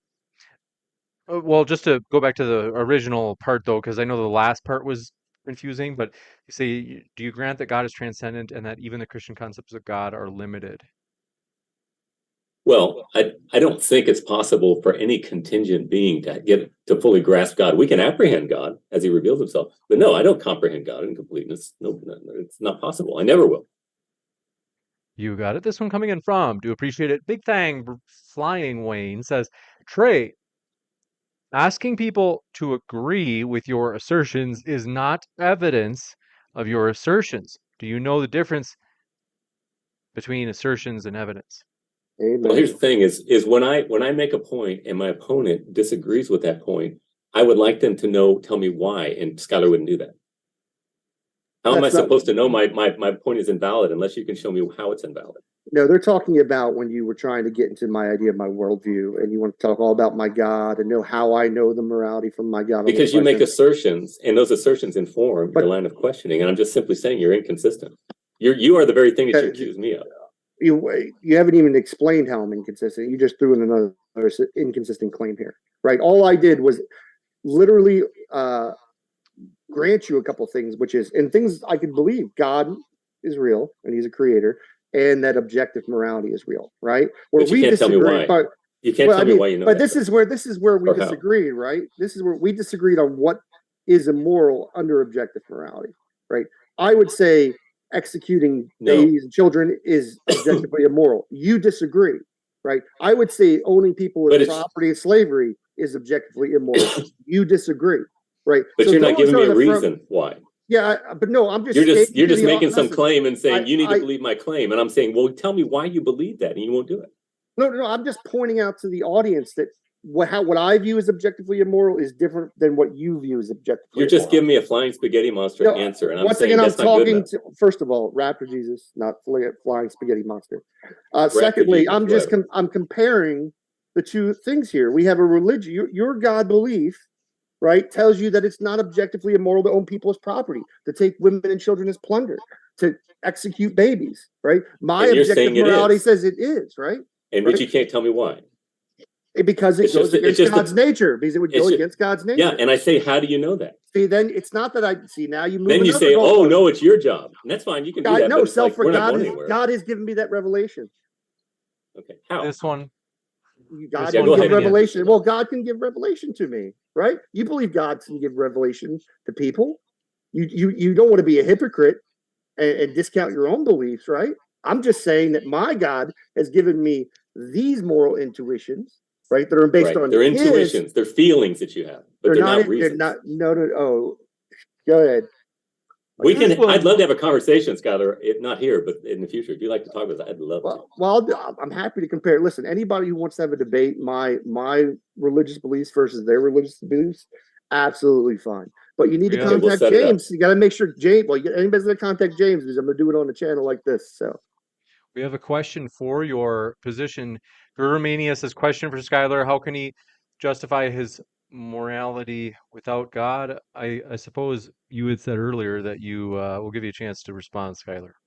Yeah, no, I'm a God believer. I believe in a God creator, right? And I could root morality in God's nature, just like Trey does, and I can believe just like Trey does that God can give us some type of special revelation, some particular revelation. And Skylar believes that it's irrational to not believe in God. I didn't say that. You think it's rational to believe in a God? To not believe in God. Yeah, it could be rational not to anyway, believe in okay, God. I don't want to go into it. I don't know what that had to do with anything. Okay, listen, once again. You're not an atheist. I'm just saying that. Yeah, I'm a God because believer. it's irrational. Well, that's fine. Right, I would say it's yeah, go ahead. Yeah. We want to jump to Simon Allen says, have a pint on me, James, even though you're making the ops look silly. Thanks for your kindness. I don't know what ops means. Is this new slang that the kids are using? Do you guys know? You sound like an old man, James. What are these kids saying? Let me get my cord to plug in. Skylar, can you Google what ops means, what the young people mean by that? I think it's like operatives, maybe. Us talking about post operations and it's probably the operatives. It's like us. Maybe. He's referring to us, probably. Post operation. That can't be. This one coming in, Leroyd X says Skylar's a girl's name. Yes. Oh, that's not his real name. Did anybody know that his real name, Skylar? It's Jesse Leibowitz. It's Jesse Leibowitz. I'm not. No. Trey Jadlow is my real name. I wish I could remember. I've gotten death threats before. One time yours leaked. Somehow I heard it, Skylar, and I was like, really? That's your real name? Well, you probably know my first name. My last name shouldn't have been leaked. I don't know, but my People are first name. they desperately want to know. They're like super curious. They're like, really? That's not his name this whole time? It's never actually like it doesn't say Skylar Fiction on your birth certificate? I screw Skylar up. I Fiction, screw up. that's hilarious. I screw up on my show all the time. Don't say my first name. So This every one once in a coming in. while. Oh, by the way, I do want to say, folks, thanks for your support. I am always so oh, they say opponents. John Robertson in chat. Thanks for catching me up on what's hip. And they call me a boomer. This one, oh, Corey Clark, Oliver Catwall, and Scott Mitchell. Thank you for being super amazing supporters. We do have channel memberships, folks. Those are if you want to check those out. But this next one coming in from where did it go? There it is, Mr. Freenan says Trey and atheists' foundations for objective morality are supported by game theory, animal morality, and original position. Saying that there's objective order to the universe that's unintentional. That doesn't make sense. This one coming in from Ops means opposition. No, you guys know what Cap'n means, right? I've heard that recently. Something's Are there No. any? I saw there were other questions. I think that they're earlier back. Sorry, folks. I was a little bit behind on putting them, copy and pasting them into my little note here. So if you have questions, submit them. We've got 9 minutes left, and then we've got to wrap up. I'm actually excited. Someone in chat, I won't say who, but they are excited to try to moderate for Modern Day Debate, so that's exciting. By the way, I want to give huge street cred to Ryan, who's hosted both Skylar and Trey recently. Mhm. As Ryan's been filling in for me, I've been pretty just wiped out, basically trying to get my dissertation done this semester. I'm really wanting to. I feel like Andy, what's his name? The full name Andy in Shawshank Redemption. Andy You guys remember Frame. his? Dufresne. Oh, Andy I wish. Dufresne. But Andy, the main character in Shawshank Redemption, I'm almost free. I'm so close. I'm like clawing a little bit at the wall with my little stone hammer. Germania says, if Christianity is true, what's the evidence for the resurrection of Jesus? I think it's for you, Trey. Okay, well, you've got the testimony of Paul, and you've got the testimony of the apostles who gave their lives for this truth. A lot of people are willing to die for what they know is true, but not many people are willing to die for what they are convinced is false. They said that they saw him. He had several appearances, and like Paul said, he said 500 people have seen him risen. And he's the whole thing about the Messiah is that he would conquer his enemies, and it also said that he would die for our sins. And if he dies for our sins, and if it was death as a judgment for sin, then resurrection is the reception or the justification for that satisfaction. And so it logically follows if the Messiah was promised to be die for our sins, that he would rise again and be a paragon for us for what we can have. Courtney Hendry says, for Trey, what are you looking at? I need to know. I think this is in reference to you looking at the ceiling. Is there something in the room with you, Trey? It's yeah, I've always teasing me about that. You know how when you have a place that you look when you think about things? Yeah. I just, like 11 o'clock toward the ceiling is my favorite place to think. Whenever I'm thinking, which is a good thing. That means if you're talking to me and I'm looking up, I'm actually contemplating and trying to, concentrate and put, I don't know why, but that's just how I am. Sorry about that. You used to make jokes, says, yeah, he's got his notes on the ceiling. That's funny. But no, there's I nothing. like I'm it. not looking at anything. Courtney, let's see, we got that one. Thanks, Courtney. Gurmania says, oops, correction. Question for Trey. If Christianity is true, what's the evidence for the resurrection of Jesus? Like that's what you said the first time, right? Trey, are you a fan of the minimal facts argument, or do you think that's fluff? Do you think it's like you don't use it? Do you know what I mean, No, right? I think it's good. It's just an evidential argument. It can't give you certainty. Like I said, in my inquiry, I want to find out. I want certainty. I want the strongest possible proof rather than evidence, and that's what my argumentation relies on. You got it. This one from Mr. Creenan says, ask Trey, are we parts of God's mind or God's dream? How can anything be as real as God? as real as God. Well, we're not God. I'm not a pantheist. I believe that we were created ex nihilo. We are contingent in our being. If dependent being exists, then if it were not that for which gives it its existence, holding it up, I don't believe that if God removed his hand, we would all fall apart. I believe we just cease to exist. Not only fall apart, we just cease to exist. It's But we're Andy not Du. God. I'm not a pantheist. Sorry, I thought you were at the end of your sentence, but No, it's Andy Dufresne from Shawshank Redemption. You guys have seen oh, Shawshank Redemption, right? I saw it, but Yes. it's so long I don't even remember the movie. It's been Okay. 25 years or so. I accidentally dropped. But what I want to say is, folks, I want to say thank you guys so much. We've got maybe time for a couple questions as I look for them in the old live chat. Thanks for that, letting me know about that, that it's Andy Dufresne from Based in the live chat.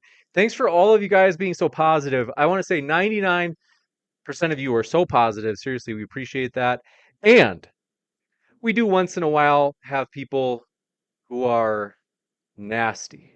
But we want to say we're nonetheless excited about the future. Modern Day Debate is going places, and thanks to you guys, thanks to the speakers, they're the lifeblood of the channel. We're excited about the future at Modern Day Debate. And so I want to say thank you guys for all of our speakers who make this channel. I mean, they really do. Like, if it was me debating myself every night, it'd be a terrible channel.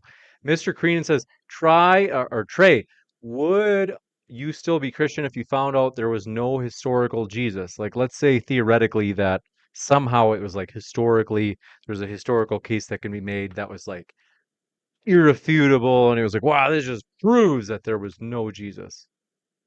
Absolutely not. This one from Romania says, question for Trey, what's more plausible? Jesus was brought back from the dead through a tri-omni deity, in other words, like omniscient, all-knowing, um, All omnipresent, powerful. omniscient, and omnipotent, or something else. Well, it's not just that particular fact. It's everything taken together when you look at Christianity from a historical perspective and the manuscriptal evidence we have and all that. It's nothing even comes within the same stadium as Christianity for compelling nature. You got it. Some people in chat are saying, James, mute yourself. Oh, was it the sneeze? Did the sneeze freak you guys out? Sorry about that. I didn't mean to. That one snuck up on me. You And know, they I say, thought I saw somebody in the chat saying we should bring back inspiring philosophy to have a debate with Skylar Fiction. I was looking at the channel. It was one of the first debates on your channel way back in the day. it Myself and is. Michael. Michael, I would love to have you back, man, and so we can have a conversation. It's kind of tough these days. You're a busy man, Michael, but I'd be open to being here and The, having a discussion.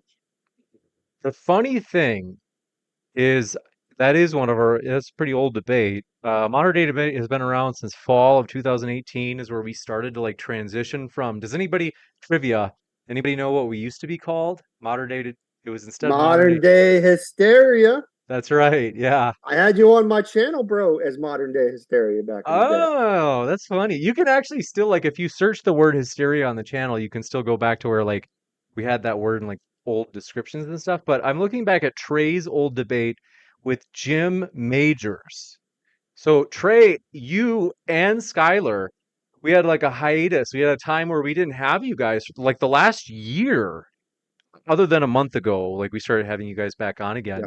But it was just like we for a long time it was like we were missing out on you guys, and I'm looking back at this is yeah when we used to have the Modern Day Debate logo where it would look like the SmackDown logo from like Mm-hmm. 2001, and it had the wolf like breathing flames. That was our little mascot. That was Oh yeah, that was that great. was That's some greatness. it was yeah we that was around the same era as our lasers firing out of the eyes of our guests in the thumbnail pictures. Though Oh, that was that you was the remember Matt that? Yeah, Slick era. That was the Matt Slick that's trilogy we right. I had was on gonna this channel. say, We, yep. we had three battles within a couple of weeks, and it was very fun.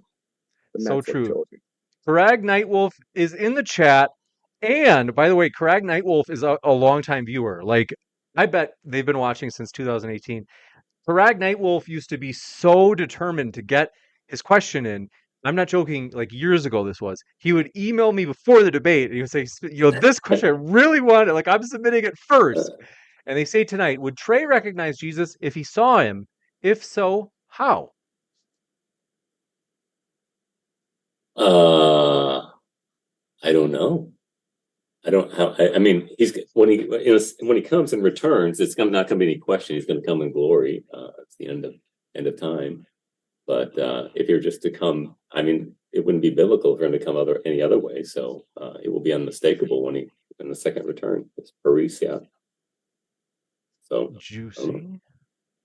I'm gonna pull, by the way. Oh, I have to go in like literally, I have to go in a minute. Actually, folks, I'm excited. I'm gonna have a quick like chat over Zoom with, I think I mentioned earlier, a new potential moderator for Modern Day Debate, just as I try to wrap up the PhD.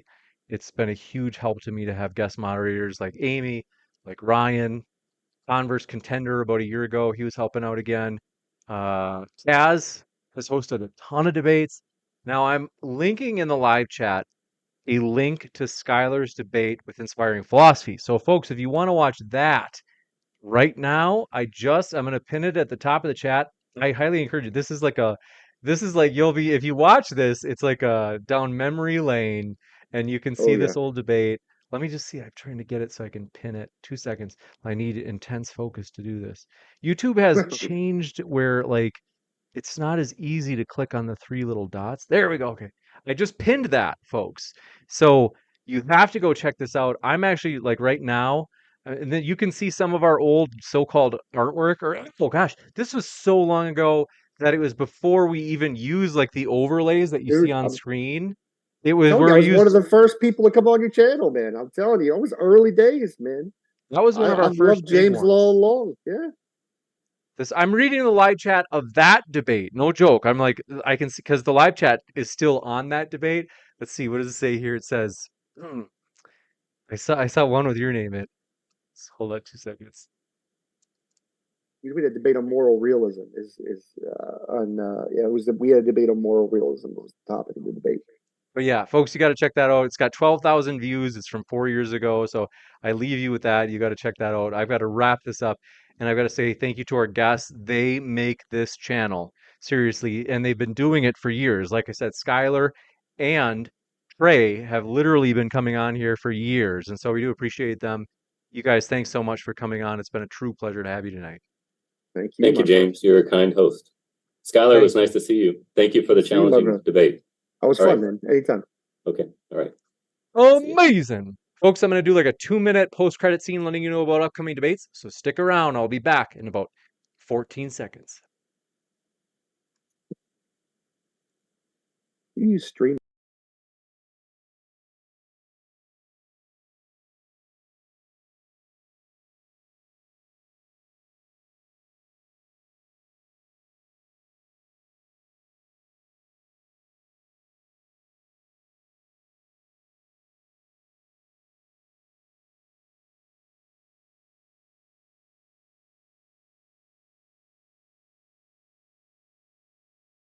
Amazing. My dear friends, want to say thanks so much for being here. Seriously, it's always a pleasure.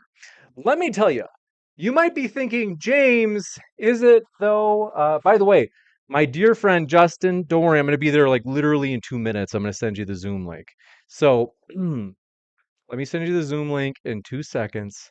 But I got to say, folks in the live chat, I wanted to tell you about this. You might be thinking, James, what are you going to tell us about? What do you mean? Are you going to tell us a dirty joke? No, it's not that. Come on, you guys. I've got something better, believe it or not. And some of you, you're thinking, what's better than that? Believe me, stick around and I'm going to show you right now. So at the bottom right of your screen, you guys, this is going to be huge. If you didn't know about it, we are going to be live and in person. Matt Dillahunty, Daniel Hakikachu. This is going to be in Houston, Texas on Saturday, September 16th. I always say 15th. It's going to be the 16th. Saturday, September 16th in Houston, Texas. My dear friends, seriously, it is going to be so good. I am honestly pumped. I think this is going to be our biggest debate. I think that in terms of how You can say how well it goes in the algorithm. Like, I think this debate will probably get the most views we've ever gotten on modern day debate. I really think that's probably going to happen. So it's going to be epic. It's going to be huge. See it in person. You have to. If you are anywhere near, like anywhere near Houston, Texas, you have got to see this debate. Seriously, this one right over here, the one I'm pointing to right now, is it's very affordable. So if you want to watch both of the debates, namely Arin is going to be debating Muslim metaphysician on whether or not God exists. That's going to be the first debate. Then Matt Dillahunty versus Daniel Haqiqatjou, or the Muslim skeptic as he goes by on YouTube. That's going to be the second debate. It is going to be huge. Seriously, you don't want to miss this. So, in the description box, there's a link to the in-person tickets. This is going to be huge. Seriously, I'm going to be there. Obviously, I'll be there in person with the speakers. Like, I'm hosting it, so you guys, I'm pumped for this. Grab your tickets now. We do expect to sell out, so we do think that like we will run out of seats. So really exciting. But want to say thank you guys for all your support. Want to say hello to you in the live chat really quick before I bump out. Simon Allen, thanks for being with us. Aminamor, Geometrics, thanks for being here. Unknown Friend, thank you guys for being here. Thank you for being here. John Stern, glad to have you here. Germania, good to see you. Germania has been watching for a long time too. Seabass, happy to have you. YOY, thanks for being with us. Coffee Breath, glad to have you back. Another longtime viewer. Sim Life, thanks for your channel membership support. And Ozzy Gold, thanks for your channel membership support. As well as Blaster Master 80, who's also been a long-time viewer. Thanks to your channel membership support. JD on YouTube, thanks for your channel membership support. Sim Life, thanks for your support.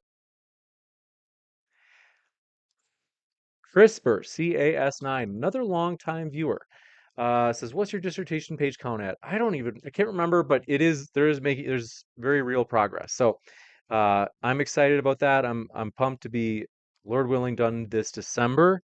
It's possible with data collection it could spill over into January, but I think that I can get it done this semester. That's the goal. And if it's January instead of December, I'll survive. But my sister's keeper, thanks for coming by. I see you there in the old live chat. Crave Fubar, thanks for coming by. Jerry Johnson, happy to have you here. Sim Life, thanks for your channel membership support. Thanks for being here. Just Incredible, thanks for being here. The Freedom House 1984, glad that you're with us. Black Swan, thank you guys for being subscribers, by the way. Seriously, since you're in the live chat right now and we have subs only mode on, I know that you're a subscriber, so I want to say thank you for being a subscriber. Peter, 2 Apologetics, Earth, Planet Earth, thanks for being a subscriber as well. Thanks for all your support. Jerry Johnson, The Freedom, let's see, Edward Irnays, thanks for being a subscriber, as well as Spooky Bedhair, another longtime viewer. Thanks for being a supporter and a subscriber. And Rhonda Santis, as well as Neo Dinson, as well as Jerry Johnson, TJ Azian. Thanks for being a subscriber. Louis Preciado, thanks for being a subscriber. Thanks for your support, folks. C Bass, thanks for being here. Pointless Poppy, thanks for all your support. Thanks for all your questions. Coffee Breath, good to see you there. Jerry Johnson, Theological Introspection, thanks for your support. But I should go because I said that I'd be meeting with this person right after. So we were excited though. We got modern day debate is growing. We got big things that we're doing. You guys, we're working on like some really big stuff behind the scenes. I'm plotting. I'm like figuring out like our next big steps for modern day debate. Join us now while we are young, because seriously, join us now while we are small. We are just a fraction of our potential. We're going to keep working on things, keep improving things. We are going to take it to the next level. Modern day debate is going to be the premier debate channel on YouTube. It's going to happen, believe me. I've got to tell you, we're excited about the future, and we are excited to provide a neutral platform so that everybody can make their case on a level playing field. Thanks for all of your guys' support. I appreciate you. I love you guys. Thanks for always being with us. Thanks for backing us as we continue to grow. I'm excited within the next few days. Thank you guys for all of your subscribing. Within the next few days, we'll be at 120,000 subscribers. That's huge, you guys. That's nuts. I remember when we like hit 20,000, it's like, wow. I was like, this is, kind of growing. So we're excited about the future, you guys. I love you guys. Seriously, you make it epic here. You make it awesome. Thanks for all your feedback on how we can improve, as well as I gotta tell you, there's so many of you, and this is what the difference is. Like we have some I mentioned earlier, there are some haters. I want to be clear and make a very clear distinction. That's like less than 1% of the people. Like there are some people that would be like, modern day debate just sucks. And I'm amazed. I'm like, you like, why are you watching then? Like, why are you in the live chat? You gotta have something better to do than to hang out at a channel that you think sucks. Like, there are some people that hate us, maybe because we're making an impact. I think that's whenever I always remind myself, if we're doing big things, we're gonna have some haters. It's just inevitable. Those are the ones that I'm like, ugh, just ignore them. But we do still want constructive criticism. So it's like, hey, if you're like, hey, James, like I noticed that sometimes like the picture quality could be better at your live events. This is a camera I would recommend. That's super helpful. Like that kind of constructive criticism is where I'm like, thank you so much, because I don't really know much about cameras, to be honest. So like our events, like we're shooting on like basic like DSLR, like they're high definition cameras, but they're not fancy. But yeah, Monkey Monty, thanks for your support. Says this is the only debate channel I get notifications on. Thanks for that. Appreciate that. I love you guys. Thank you guys. Seriously, we're excited about the future. And seriously, we're going to take some big steps. Join us while we're small, because modern day debate is just getting started. I'll see you at the next one. Keep sifting out the reasonable from the unreasonable. I love you guys.